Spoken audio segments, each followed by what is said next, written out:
ఆయన ఈ లోకానికి దిగి వచ్చి దేవుడు మానవ స్వరూపాన్ని దిగి వచ్చి మానవ కొరకు ఆయన సిలువలో బలి అయిపోయాడు.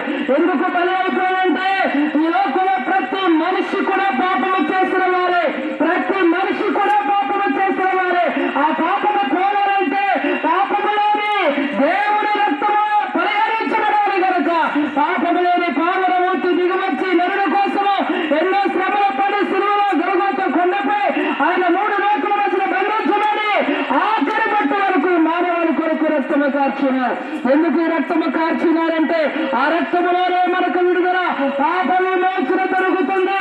ఆ రక్తములోనే మనకు మన జీవితాలు పాపము నుండి, శాపము నుండి, రోగము నుండి, మరణము నుండి విడుదలవుతాయి కనుక ఆ రక్తము పరిశుద్ధమైన రక్తము కనుక ఆ రక్తములో మనందరూ పాపాలు కడగడానికి ఆయన 2020 సంవత్సరంలో ఆ క్రితమే ఈ లోకానికి వచ్చి మానవుడుగా దిగివచ్చి మన కొరకు బలి అయిపోయాడు.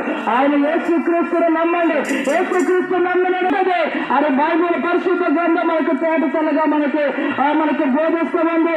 దేవుని మాటలు విన్నా ఈ యొక్క మాటలు ప్రతి గుమ్మములోకి, ప్రతి హృదయంలోకి దేవుడు దూసుకుని వెళ్ళగాక ఈ ప్రాంతం అంతా కూడా దేవుడు పరిశుద్ధపరచబడలేగాక. యేసును నమ్మిన వారికి నిత్య రాజ్యం ఉందని బైబిల్ బహు తేటగా చెబుతుంది. అందుకే ప్రభు నమ్మి ముందుకు అడుగుతా ప్రతి ఒక్కరూ కూడా పాపముల నుంచి విమోచన దొరకాలంటే యేసు రక్తములో కడగబడాలి కనుక ప్రతి ఒక్కరూ కూడా యేసు రక్తంలో కడగని